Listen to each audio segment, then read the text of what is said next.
भन्नाट रेसिपीमध्ये आपलं खूप खूप स्वागत. मी राजश्री कदम. चला तर आज हेल्दी रेसिपी दाखवते, ते म्हणजे मेथीचा पराठा. मुलांच्या टिफिनमध्ये देण्याकरता खूपच छान रेसिपी आहे. नक्की करून बघा आणि कुठून बघते मला कमेंटमध्ये सांगायला विसरू नका.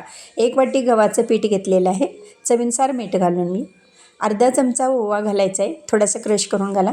अर्धा चमचा जिरे आणि तिखट तुमच्या आवडीप्रमाणे किती मुलं तिखट खातात त्याप्रमाणे ॲड करू शकता.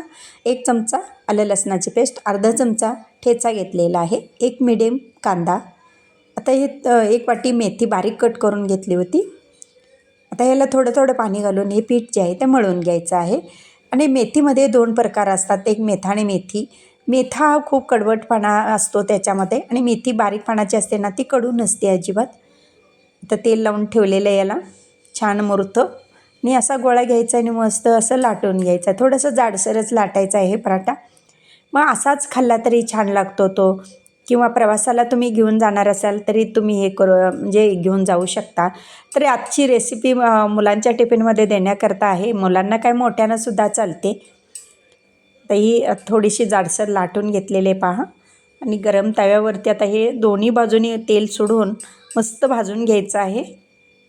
आता भाजून घेऊ. खूप पटकन होते, फार वेळ लागत नाही या रेसिपीला. चवीला भन्नाट लागते.